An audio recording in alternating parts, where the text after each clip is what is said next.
नमस्कार, बहुत स्वागत है आप सभी का। मैं हूं आपके साथ अस्मिता दुबे। बुलेटिन की शुरुआत करेंगे इस वक्त की बड़ी खबर के साथ। ग्वालियर से बड़ी जानकारी, सल्फास की गैस से दूसरी मौत की जानकारी सामने आई है।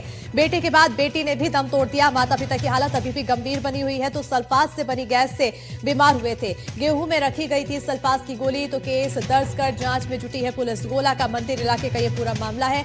ग्वालियर के गोला का मंदिर इलाके में सल्फास की गैस से एक और मौत हो गई है। इलाज के दौरान बेटी की भी मौत हुई है। हादसे में कल बेटे की मौत हुई थी, तो वहीं माता पिता की हालत अभी भी गंभीर बनी हुई है। बताते चले कि गेहूं में रखे सल्फास से गैस बन गई थी, जिससे घर में मौजूद 4 लोग बीमार हो गए थे और 15 साल के बेटे की मौत हो गई थी। वहीं 3 लोगों की हालत गंभीर बनी हुई थी। आज बेटी ने भी दम तोड़ दिया है।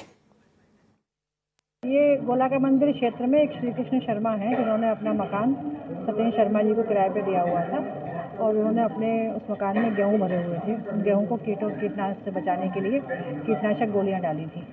तो उसमें आज सुबह जो सत्येंद्र शर्मा जो रहते हैं, उनके एक बच्चे की मृत्यु वैभव की हो गई थी और आज सुबह उसमें ऐसी जानकारी मिली है कि उनकी भी सुबह मृत्यु हो गई है, बच्चे की भी, जिसमें पुलिस के द्वारा मर्ग कायम कर लिया गया है और जिसकी भी कोई लापरवाही या त्रुटि है और कोई अपराध है तो उसमें विवेचना की जाकर पूरी जांच की जाती है। और इससे पर ज्यादा जानकारी के साथ फोन लाइन पर सहयोगी देव शिमाली जी जुड़ चुके हैं। देव शिमाली जी, एक और मौत हो गई है सल्फास की गोली से गैस बनने से। अब इसमें जांच क्या कुछ जारी है और साथ ही माता पिता अभी भी भर्ती हैं, उनकी हालत कैसी है? बिल्कुल, देखिए, एक बड़ी दुखद घटना हुई थी कल, और कल छोटा बच्चे की डेथ हो गई थी 3 साल के, और आज उसके जो 14 साल की बहन थी कल्लो, उसकी भी मौत हो गई है। माँ और बाप दोनों इन बच्चों के, उनकी भी हालत सीरियस बनी हुई है। वो जो है, क्योंकि ये घटना गैस रिसाव से जुड़ी हुई थी।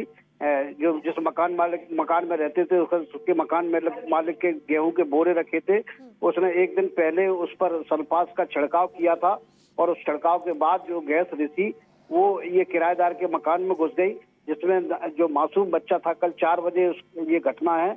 मासूम जैसे ही इन्होंने गेट खोला, गैस अंदर घुसी, तो मासूम जो बच्चा था उसको झेल नहीं पाया और उसकी मौके पर ही मौत हो गई।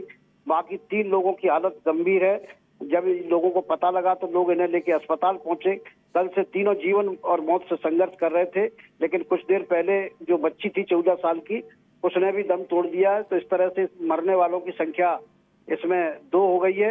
और अभी माता देव पिता की शिमाली जी, हालत क्योंकि गंभीर हैरान बनी हुई करने है। वाली बात है, सल्फास की गोलियां अक्सर लोग अपने घरों में रखते हैं, गेहूं में या फिर अनाज में, और ऐसे में इस गोलियों से इतना कुछ हानि नहीं होती है, लेकिन यहाँ पर अभी तक 2 मौतें हो चुकी हैं। तो ये आखिर गोलियों में क्या ऐसा मिला हुआ था जिससे इतना ज्यादा असर पड़ रहा है, नकारात्मक की जानें चली जा रही है? बड़ा सवाल है।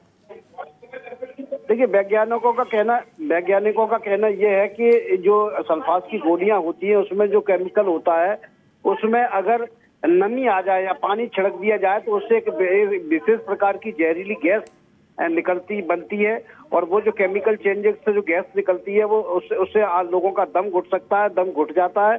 और इसमें हो भी यही गया कि उस पर जो छिड़काव किया गया, छिड़काव के कारण उस पर गैस बन गई और गैस में जो है ये गैस जानलेवा साबित हो गई। बिल्कुल, तो यहाँ पर नमी आने की वजह से गैस में कहीं ना गोली में गैस बनी और जिसके चलते अब ये 4 लोगों को काफी नुकसान हुआ, जिसमें से अभी तक 2 लोगों की मौत हो चुकी है। 2 लोग गंभीर हालत में अस्पताल में भर्ती हैं, उनका इलाज जारी है। बहुत शुक्रिया देव शिमाली जी तमाम जानकारी देने के लिए।